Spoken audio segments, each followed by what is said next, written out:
No, thanks for coming out today, guys. Obviously, a great day and for the Memphis Tiger football program. We added a lot of future Tigers to this group, and we're excited about the young men that will be joining us. A lot of great student athletes to add to the fold that are going to make the fans and the rest of the team proud to have them amongst us. They'll handle their business in the classroom and on the field and in society. So very excited about the group we've been able to add. Obviously, that's great. Now we're focused also on the bowl game, so a lot of balls in the air, but quite proud of this group.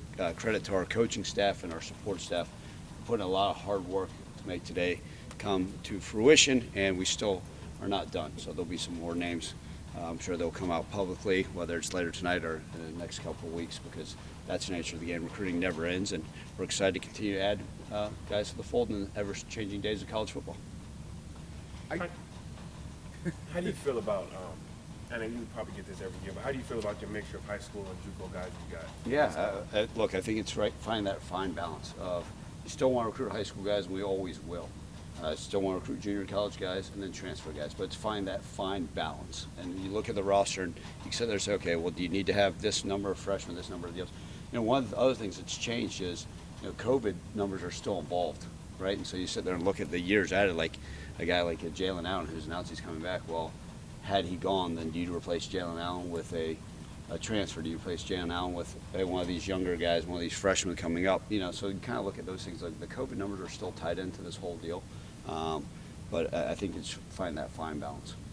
Do you look at a guy like, say, Moss, I guess, Modarius Moss, and kind of say, like, hey, you know, we kind of had a nice pull there, surprise there. What can you tell us about him? Because he wasn't someone who had committed beforehand. Yeah, I mean, it's I always sometimes say sometimes there's surprises to others, and sometimes guys have made their commitments. But yes, he's an excellent young man from Shreveport area that we've had on a visit. We've had the opportunity to go visit down in his hometown and spend some time with him. You know, he's a guy that absolutely loves football, and he, you know, every time you talk to him, what you appreciate about him is sometimes you're talking to a 17 or 18-year-old. Hey, what are you doing? They're watching YouTube or taking naps at 7:30 at night, and he's watching game film and studying. And so I think we're getting a true student of the game, who I think is an excellent athlete that I think can play in our secondary. But what I love about him most is that he's a true football guy, and that he handles his business very mature and does well in the classroom as well. Kind of going off of what Frank said, you got some guys in the JUCO and now transfers who seem like they can probably make an immediate impact. So was this class more about trying to obviously build for the future, but maybe look for some guys who may be able to have an impact sooner, I guess, than later? Well, I think it's a combination of both. We've had success with some of these freshmen coming in and playing, but as we well know, I think what happens is there's some staffs that say, oh, we're just only going after transfers because it's got to be get them in and get them to play right now. But I think you can also deter a roster pretty quickly. We've got a great thing going in our locker room. I think you guys have now seen that with the way with some of these guys saying, hey, we're coming back with what we believe in the culture. And so you got to be careful just mixing the entire class with all transfers. But I think it's find that right balance. I do believe a lot of the guys we added today will come in and help us immediately. There'll be some guys that will add some depth and guys that, you know, we'll see where it all falls. We'll still believe in competition, even with some of these guys coming back to see where this whole thing lands. But again, I think it will always come down to, okay, it's not a set number. Didn't go out there and say, okay, we got to bring in 10 transfers, 5 JUCO, 20 high school guys. That's not the nature of it. And there's still another signing day in February. Remember, we're still only allotted so many official visits and so many scholarships, you know. But it's really, in essence, truly trying to find that right balance. Ryan, you being an offensive line coach, you look like this year you really made an emphasis on getting guys that can play multiple positions. Was that part of the thinking with that? Yeah, I think, you know, you look in the trenches and whole, right? We added 10 guys, you know, 5 offensive linemen and 5 defensive linemen, and a mixture right from high school transfer and junior college. And I think that's the ability to be able to get guys that can play both, right? You know, hey, can this guy play center? Can this guy play guard or tackle? And I think that's what you need. We always got to have – you can never have enough bodies. I think one of the things I kind of mentioned before was the offensive lines, obviously, you know, you got to have at least minimum 15 scholarship guys up front, I believe. And, you know, most of the years, especially what's happened is, you know, if a guy 1 or 2 quit or transfer out, all of a sudden that number dwindles down. It's hard to bring those guys back and get them caught up to speed. No difference in the defensive line, right? We had a multitude of guys where we lost depth right before spring ball and even in training camp last year, the defensive line. I mean, you know, go back to some of our games this year, and we were playing true freshmen and walk-on freshmen. simply because of the depth there. So I think you can never have enough bodies in the trenches. Hey, Ryan, what do you think about a potential +5, rolling, because with the change in climate, it's not like it used to be 75, you could roll that through and through.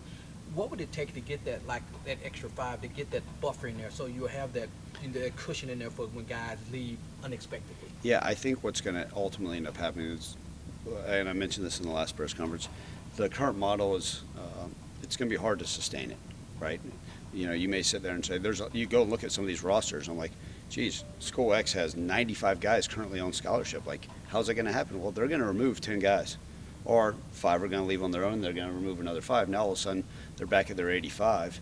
So when the season kicks off, they're at their number they want to be. And so it's about finding that right reason. But I also think we're going to look back and say, okay, with that number being said, there's going to be thousands of kids in the transfer portal without homes, right? And you continue to talk to high school coaches about, man, there's that fine balance of, what isn't, there's kids that we've seen that were at college for 6 months and are left after already. So there's going to be obviously continued discussion on what that is. Is it a rolling 5? As we know right now, it's truly a one-for-one market. So you can sign as many as you want. There's no limit on it.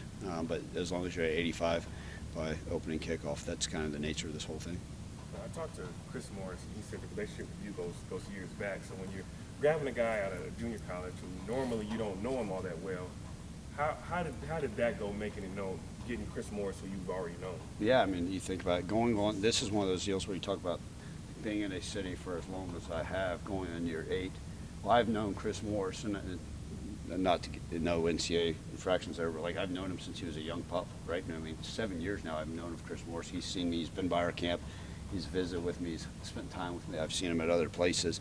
It's kind of one of those deals where you've known him, as a youth. You've watched him grow. I mean, literally, I've watched the young man grow, right, in high school. Then, he went off to college, obviously, then went to junior college. We were able to continue our dialogue when that occurred. And I think that is the same because he knows who I am. So I didn't have to say, hey, here's who I am as a coach. He knows what type of offensive line coach I once was, the type of man I am, and I know who he is. And we can have very real conversations. So I think that helps when a guy like that who had some of these other offers was able to come back home and he realized exactly what we were both getting. And he said on his visit, he said, when he first got here, it was a hug. It was a brace. Just how important is that familiarity to where you already have that rapport with the guy? Well, I think it is important. I mean, it'll always be relationship based for the most part. Obviously, there's other factors that are involved, but I think that is important because now he already knows me. He has that trust with me, so it's not trying to build that rapport during the recruiting process, and then now it becomes a student athlete. It's okay. I already know him. That the trust has been built over many years.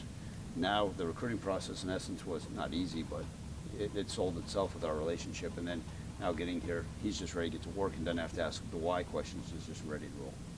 You guys seem like you targeted linebacker and secondary as well.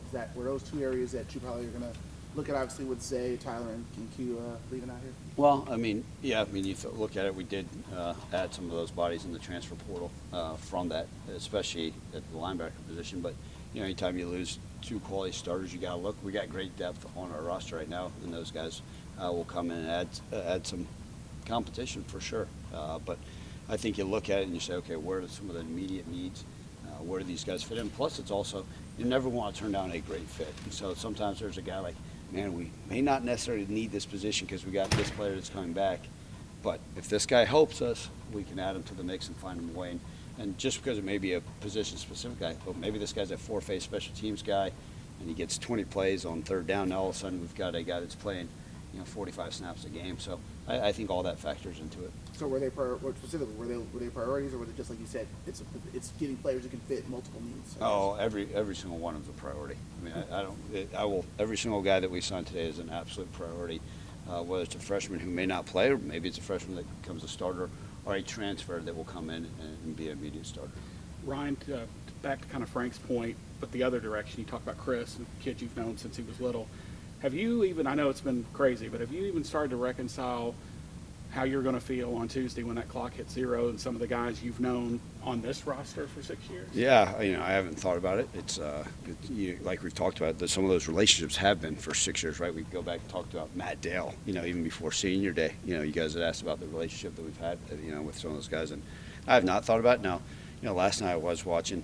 I got to my couch at a decent hour and was watching the end of the Toledo bowl game, and you just kind of watch and you say, man, like, Jason Kendall's a friend of mine. And you see, congrats for him on getting the win, and then you see what's next for him now, and then saying goodbye to some of those guys. So I have not thought about it. I don't want to think about it.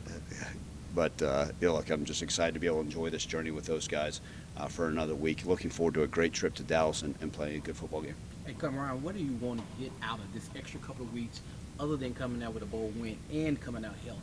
Yeah, I think the biggest thing is, we haven't grinded them so that they're not healthy. We want to be out there and get good competition and practice. Still keep them fresh enough where they're excited to play this bowl game, right? You hear some of these teams have been practicing for 3 weeks straight since the season ended, and maybe that's not my approach, but we're putting in the work and our guys are dialed in. But I think the biggest thing is making sure that when the game time comes, we are fresh, we're excited, we're energized, ready to go play ball, but also dialed in detail, right? It's that fine line of enjoying stuff. On the radio this morning, I kind of mentioned, okay, look, this is a bowl trip. We're still dealing with 18 to 23-year-olds, but being around the guys is as much fun as I have. Maybe I'm corny, but maybe they always laugh. I'm like, man, these team dinners are exciting for me, and they'll look at me like, all right, old man, calm down. But I think just being around each other, the growth. We're taking them to a movie tomorrow night. We've got a guest speaker tonight. When we head to Dallas, one of the unique things we're doing is we're actually taking on Christmas Day to the Lakers-Mavericks game, taking the entire team on Christmas Day, so that's a heck of a way to spend Christmas together. So those things, so that's more bonding. It's more of a chance to spend time together, but all while trying to keep our focus on the true task at hand. What's going to take for a win? For a win and our bowl game? It's on the bowl game you playing? Yeah. I want to make sure you want to talk about the basketball game. See, I thought they were too. No, I look, bowl games are very unique because we've seen some of these scores that get out of hand one way or the other, and you're like, that team should have, something happened. So I think for our guys, right, staying healthy, staying focused and dialed in, and then who really wants it more. And that's the bottom line is we're going to keep our guys' attention to detail. I don't need their jaws clenched right now and ready to play the game today. But as we're building up to that, we've got to have great practices. We've got to understand the details of it. And there's a lot of idle time. And I'm not going to sit there and make them stay up here all day. Let them go back, get rest, take care of themselves. But when we do focus on football, be dialed into it. And, I think when you get to Dallas, it gets a chance to, there's going to be a lot of moving parts, a lot of distractions, but who can stay focused in. And I think our guys will have the right approach. What's the movie and who got to pick it? So we asked them, they got to vote on it. And so it was Black Panther or Avatar. And a lot of them voted on Avatar. That, I guess because a lot had seen the Black Panther already. So it was one of those. So they voted on Avatar. I don't know what that is. To be honest with you. That may be one I may be up in my office working, so that they may be looking around for me in the theater tomorrow night saying, where the heck is he? But I mean, 3:15 run time. yeah. How long? 3:15. Yeah, I'll certainly. Yeah, that'll be in the back watching film. So, but yeah, that'd be one of those that they'll enjoy together. There's a lot of blue in that movie, I can tell you. You might enjoy that. Okay, good. There's a lot of blue in there. Very good.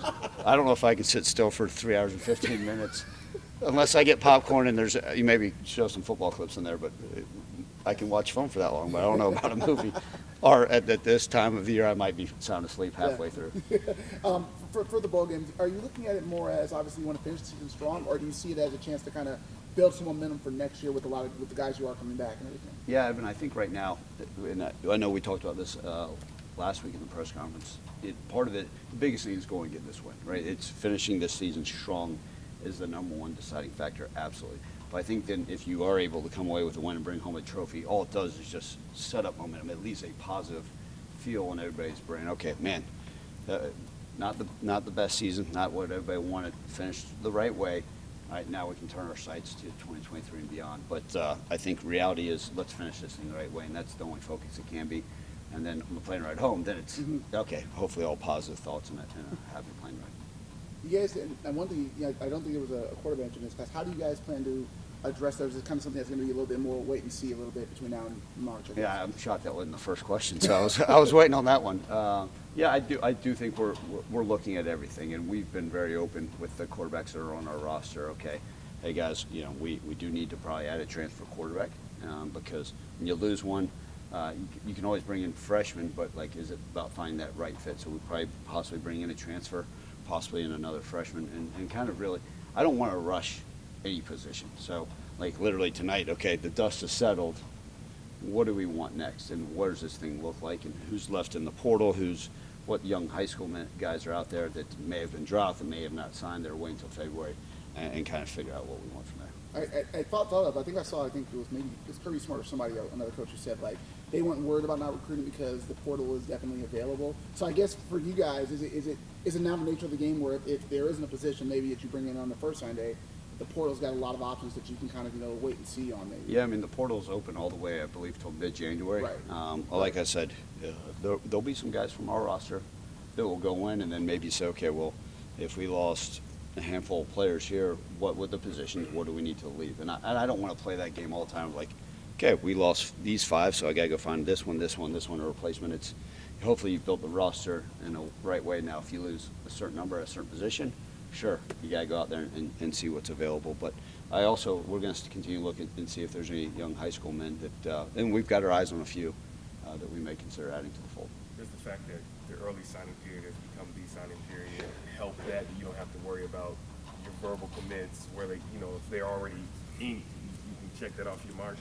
Yeah, a little bit. I mean, yeah, it's that's part of the nature of it. Yeah, you with the early sign day, it does help put it to bed. And at some point, they're not going to stop calling it the early sign day. They're going to call it signing day, and then they're going to call it the late sign day in February. Because I would be interested, and I think I said on the radio, I mean, maybe 85% of high school classes have, at least been signed right now. Now the portal's going to add to it, and there's going to be a variety of guys, and those guys can sign at any time now. So that will be the unique part with that.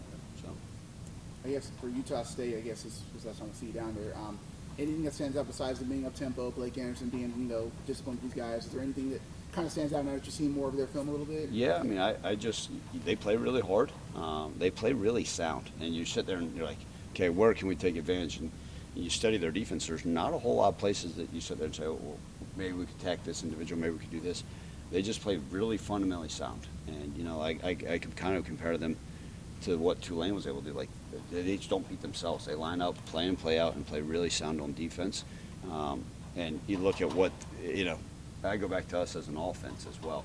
Right? If we don't beat ourselves, we're pretty sound, and we're pretty successful and pretty efficient. I know it sounds like coach speak, but that's so true, more so this year than in years past. And then these bowl games, like I said, he's going to run trick plays. I mean, so guess what? On special teams, I'm telling you guys right now, we got to be ready for all the trick plays they're going to run. Because they're going to unravel them. That's what they do. So we got to be prepared for that and can't let one of those be a game changer. Any big plans for Christmas and any message you want to send to Tiger Nation for Christmas? Yeah, so I look forward to, I'll be practicing in the morning in Dallas with the team, and then we will be going to see the basketball game, and then having a Christmas dinner together in the hotel.